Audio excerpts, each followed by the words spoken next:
On that line, on the goal line, off this line, this line, let's score line, let's score line.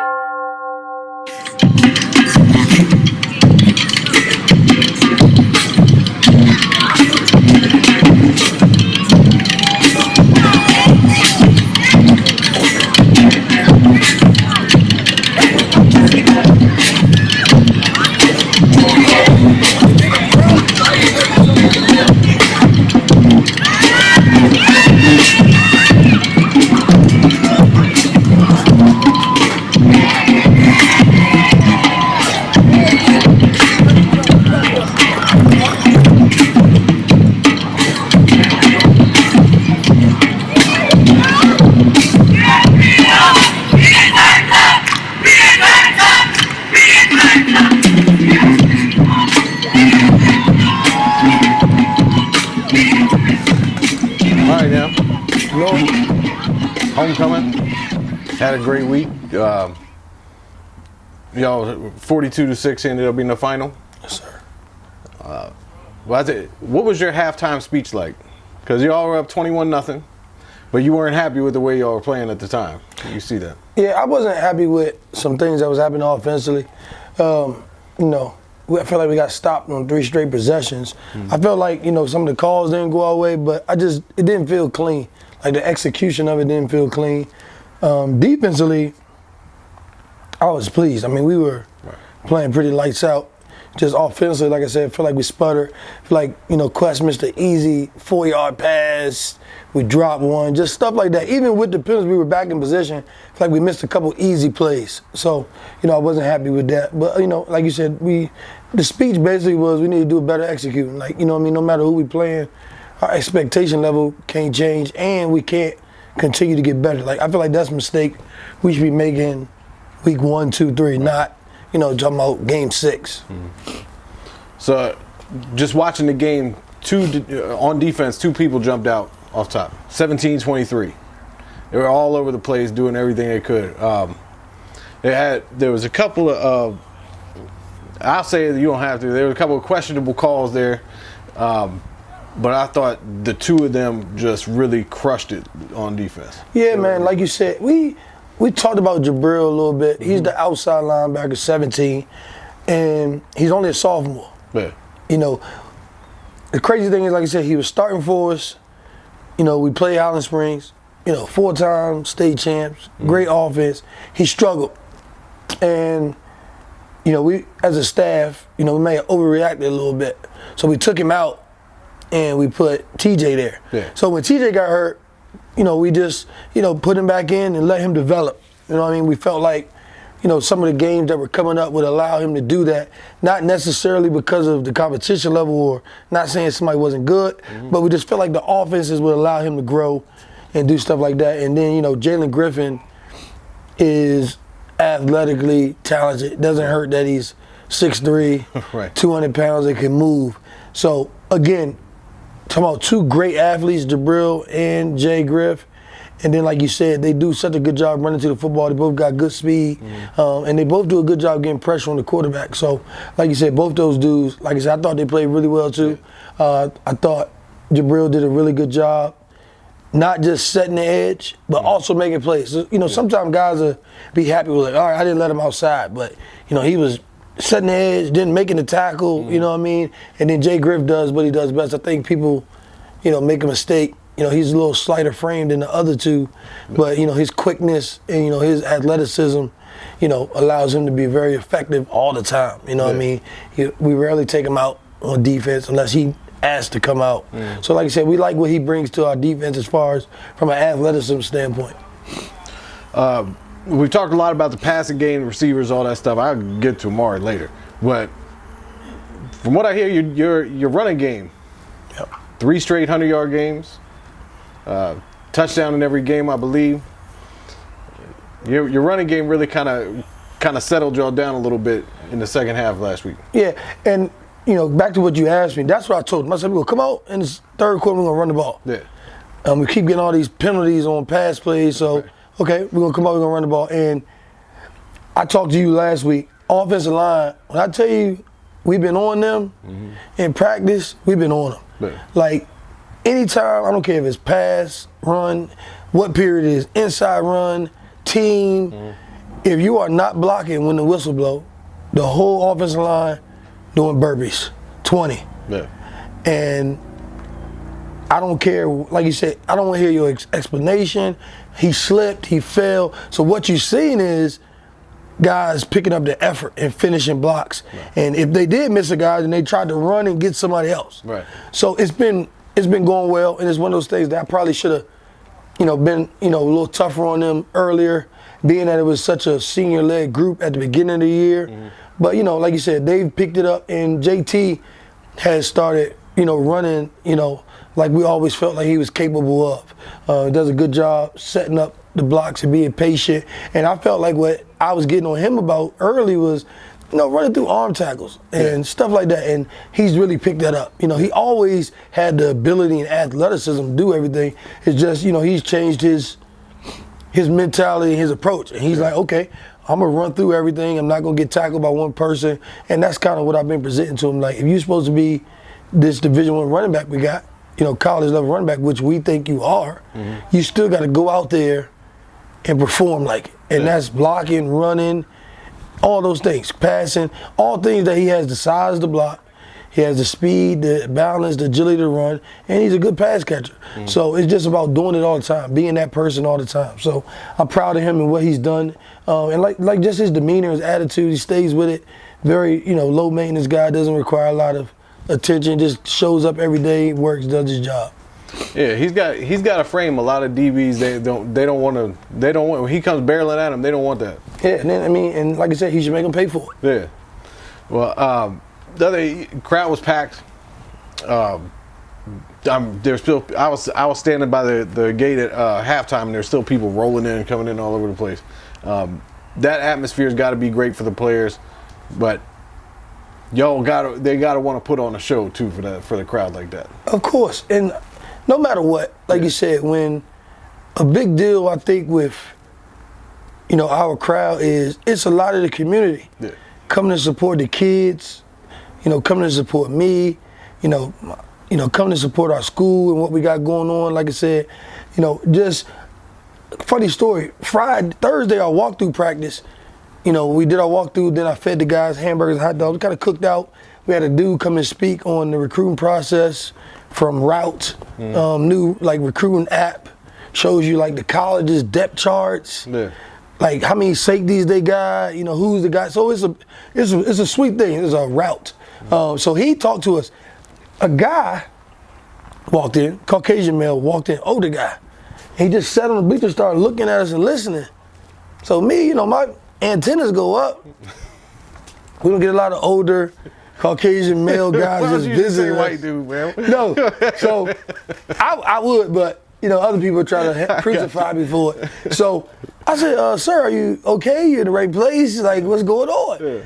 Come to find out, man, guy played at Garfield High School for Coach Bob Pruitt. Played with Coach Brown. Just really a fan. He was like, "I just love everything you're doing. I come up here all the time, watch y'all practice on Thursdays, come to the games." And like I said, he was talking to me about, his Garfield team, they won the state championship. And, he was just talking, man. Ended up being, a great conversation. But just to show, everybody supports us. Like my coach Cody, guy who owned, one of the restaurants on Route 1, La Luna, saw Cody. He was like, "I love y'all program," Hispanic guy. Yeah. So I think we get, we don't always get all the student body support. Just because of, our demographic, we don't get the student body support, but the community, part of it is awesome, man. And, you appreciate it. The kids definitely appreciate it. Yeah. It's a loving atmosphere, so we like I said, we need it. And like I said, it's only right. Yeah. Mari. All right, so there was two he should have had. There's two he should have had on screens. He could have taken both of them to the house. But I walked over to Cody at one point during the game. I said, if y'all throw him the ball 5 more times, he's going to score on 3 of them. He's a nightmare. And why we talk about the doubling and just not doubling him before, you can't let that man go one-on-one. Again, people, Amari is a special talent at receiver because he could do all 3 things. Yeah. he's good with the ball in his hand. He can run past you, and he can play, what you say, basketball above the rim. Right. A lot of times you get guys that's his size and height, but they can't bend, they can't run routes. They're not good with the ball in their hand.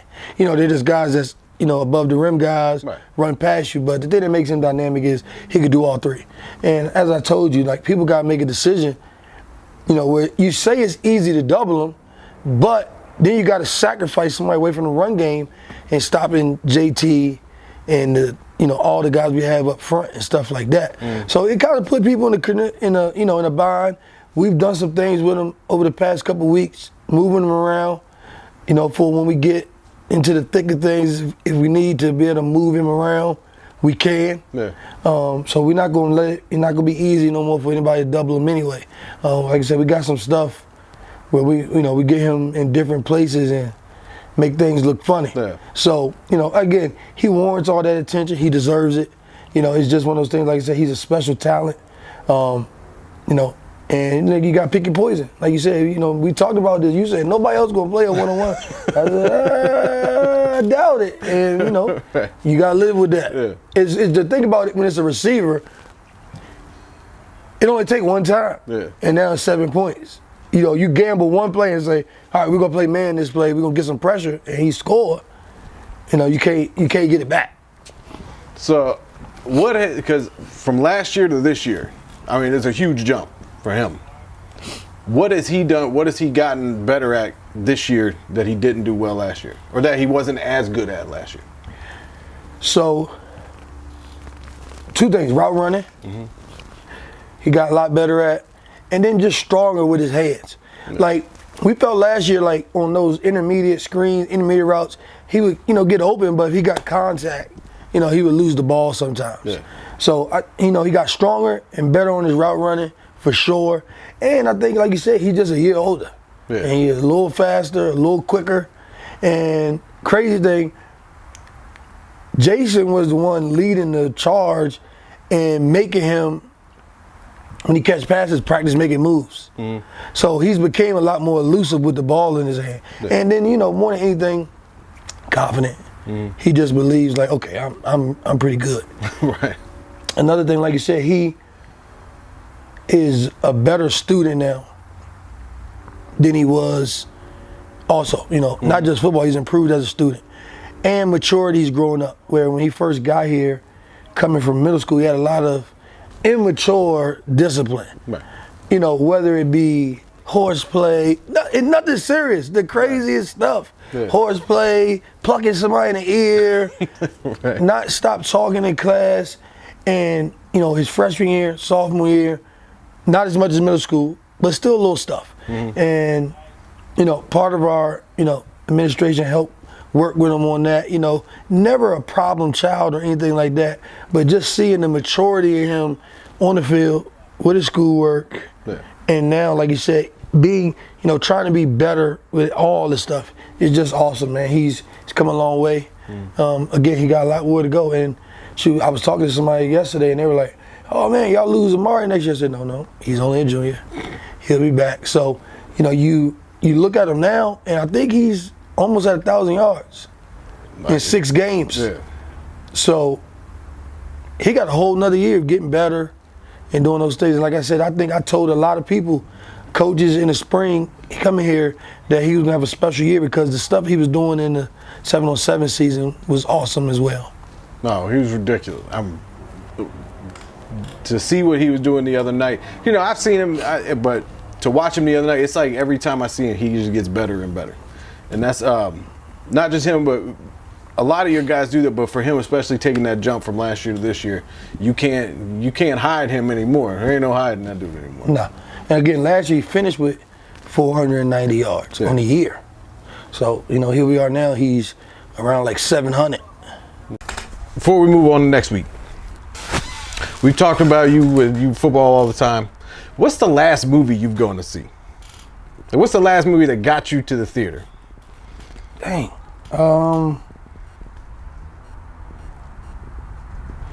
Hold up. it's been a while now. I knew it. I figured that was the case. That's why. Damn, what's the last Marvel movie or something that came out? The Avengers? Was it Endgame? Yeah, that's what it was. All right, I'm surprised. I thought you'd have been even before that. No, that's what it was. I want to see Joker too. Yeah. Well, the thing about me is I'm such a instant sleeper. Like, so if we have a movie like it is 10 o'clock, You can be out. man. So, Endgame, Yeah. I believe. So what, like, the Marvel movies, stuff like that? Yeah, I like all that stuff. I mean, I like a good, like, I'm a big Netflix person. Even my coaches, they be like, what are you watching? Yeah. So they'll see me watching something, then they start watching, they be like, oh yeah, that was tight. Yeah. So like now everybody talking about Top Boy. Yeah. I've been watching it. Yeah. Coaches, then I be watching Peaky Blinders. You watch Peaky Blinders? I can't. See? I stopped watching 2 episodes. I couldn't understand anything they were saying, so I moved on. So Peaky Blinders I'm big on. And I ain't even messed with All American yet. I just got done watching Nightfall on Netflix, Yeah. which is about the Templars and the Christian Yeah. Crusade with the Pope. Secretly, low key, I'm a big history person. Okay. So all that stuff usually interests me. Nah, you surprised me right there. That threw me completely off. Yeah, big history person. Anything with knights and somebody getting chopped up. Like Peaky Blinders, I tell the kids, they was watching it with me the other day. I was like, Coach, what is this? And I'm like, listen, this is what real gangsters look like. Yeah. They got razors in there, caps on their head, so, like you said, all that old stuff interests me a lot, honestly. 13th Warrior. If you haven't seen that, go find that and watch it. I've seen it. That movie's great. It's great. I've seen that. All those type of stuff, I watch it automatically. That's a good one. I love that movie. I watched that just recently too. So sorry. So you blew me down. I was going to ask you about TV shows and stuff. You took me off of that one. Y'all. Now Saturday you had homecoming here. Yeah. Did you come up here and check on anybody? Of course, I always pop in. Yeah. No matter what, just so they see me for a second. But they always do a good job. Shout out, I'm gonna be honest with you, Miss Riley. Yeah. Let me tell you something. I was here at 7 a.m. and she had mental help at 7 a.m. One other adult and probably like 6 kids. She was here until 5 something. She saw me cleaning up trash from the fundraiser event we had. And she said, can you please come up here for a second while the DJ set up so I can go home and change? So, I spoke with her, I said, did nobody else help you set up? Like, that's crazy. You set up the whole homecoming by yourself. And she did, and it looked nice. The kids dress up nice, the girls. Obviously, the rest of the faculty was here after the fact. But to see the end result, and I know that one person, Right. pretty much with a couple former students, couple current students, set all that up. It even, big ups to her on that. It was amazing. I was like, whoa. And so, she did a good job. Yeah. Now, I try to tell everybody, it's homecoming night. Y'all got to be good. Yep. Do you think when y'all came out, do you think it has any effect, like where you guys are a little too keyed up going into a game, knowing that it's homecoming week, knowing that they want to perform? Do you guys does it throw them off a little bit that way? Nah. No. Honestly, I think we treated the same every week. Right. What I mean? Especially when you've been in the games we've been in, it kind of lessens that type of stuff. But, the guys were excited for, just homecoming in general, the week. It was a good week, in the school. They had a great pep rally Friday. So other than that, it didn't really affect us. We didn't get too high, too low. Yeah. I think, like you said, our football program has grown. Like, we got bigger fish to fry. It's just a next step, and I think they did a good job with it. All right. So pep rallies, you ever going to take like a pie in the face, anything like that in the pep rally? I can't imagine you're going to be one of those. No. No. So coming up next week, going back to Woodbridge. Seems like y'all go there like every year. So the game ain't here much. Big game, big rivalry. I mean, it's a big rivalry in the area. Talk about that a little bit. Man, listen, It's a rivalry. Just like I said this week somewhere. Hilton game and the Woodbridge game is just usually a little more personal than the rest. And the Hilton one, because of the kids, not necessarily negative when I say that. You know, just a lot of the kids are friends, they talk. And even, you know, for me, is every year we play these two teams. And we've been fortunate enough the last 4 to beat them. Now here come all the anonymous, every time we beat them, here come the anonymous accusations and all the sidebar. Even had a parent from Hilton tell somebody that we gonna get in trouble because we had kids that play high school and play youth. First off, we don't. Secondly, there's nothing illegal about that for high school. I mean, you got people that play travel soccer the same time as soccer, AAU, travel softball, travel baseball. So why somebody would ever think that in life makes no sense. And then the other part of it, like you said, is, you know, next week, you know, every year, no complaining, you know, doesn't bother me. Somebody from here moves and goes there. Yeah. So that always creates, you know, tension, you know what I mean, whatever the case may be.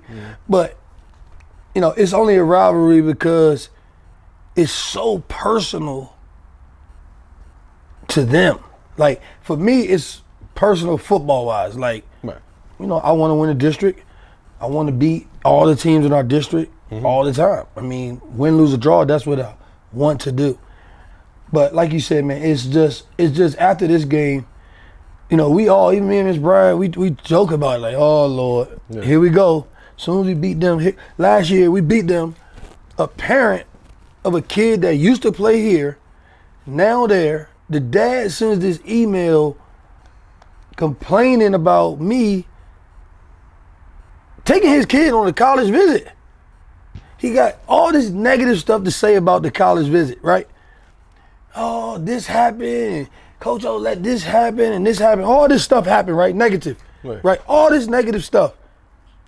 He paid for 2 other kids to go.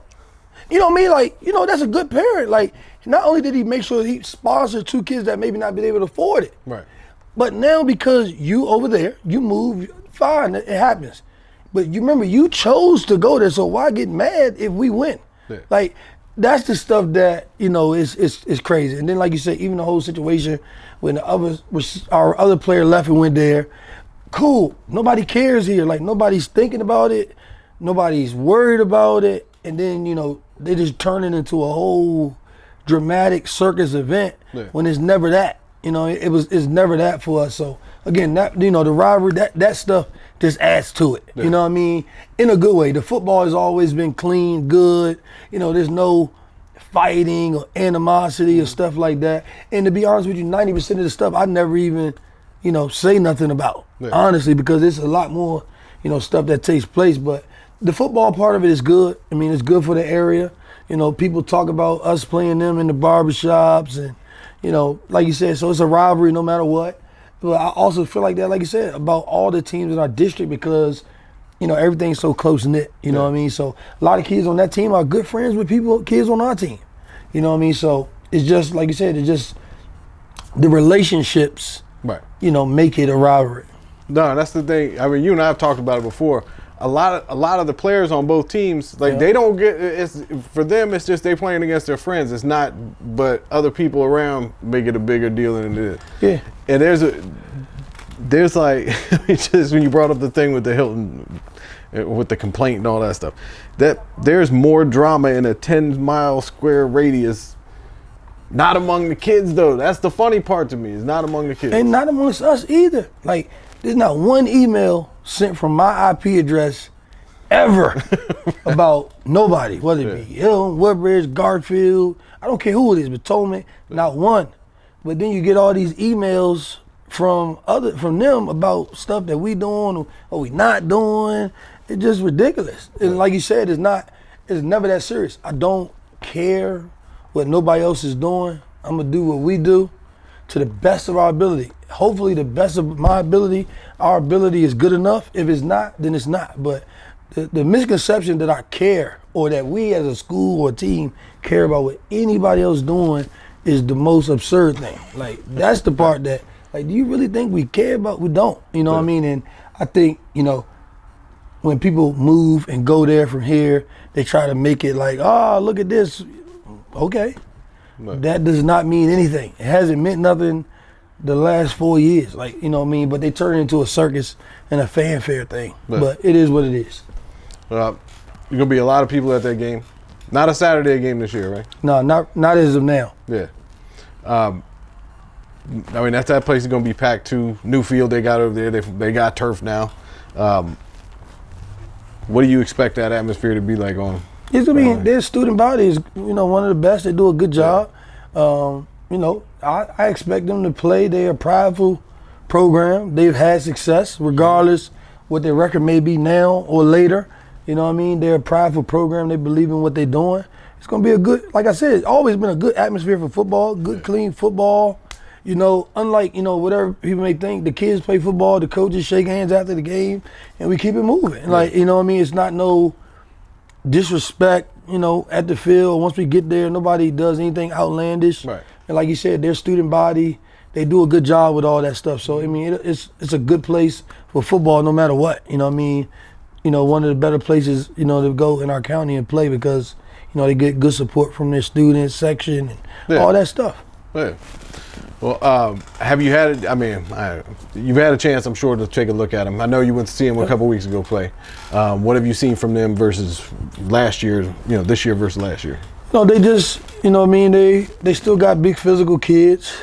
They brought back, all the D1 guys they're supposed to have. So they got guys. Offensively, I think they're got playmakers at number 1. And, the kid number 5, I think they do a good job with that. They try to run everything through the quarterback. Whoever that is, they decide to line up there. They play with different ones. So, we'll see. I mean, I can say I think a lot, but, we'll see. They may do something totally different. Right. I mean, I think, like you said, they don't have the explosiveness that they've had in the past on offense. But defensively, they still stout. They're supposed to have 4 or 5 D1 guys, so again, they've been in some tight district games, double overtime with Forest Park, fourth quarter comeback with Potomac, so they fighting tooth and nail, every week to get a win. So, it's important to them, so they could just lay down and quit in those scenarios, but they haven't. They found a way to win the games, and no matter what, you can't take that for granted. Peaky Blinders. Yes, sir. That's a good show. Thomas Shelby. That's a good show. That's the craziest thing I've heard from you yet. That one threw me off, man. Man, listen, I love that show. I finished season 5 that quick. Done. It just came out last Friday. Are you watch Titans? Have you seen that show? No. All right, you gotta watch that. Titans? Yeah. I haven't seen that one. It's a show about like the Teen Titans, but it ain't like a regular DC thing. Oh, Teen Titans? Is it a cartoon animated? No. Oh yeah, I watched that. That's one of my favorite serial Saturday morning cartoons, Teen Titans, till they made it with my daughter and them like all bubble guppy now. I'm like, me too. I said the same thing. Teen Titans used to fight people. Now they sit in there and they laugh and joke. Like my daughter didn't like that growing up themselves. I told them they used to be like that. They used to actually go out and fight and stuff like that. They made it really kiddie. No, you like that. Well, we'll talk to you next week after the game. Of course. All right. No, you gotta watch that. All day long! All day long! On the goal line! Off this way! This way! Let's go line! Let's go line!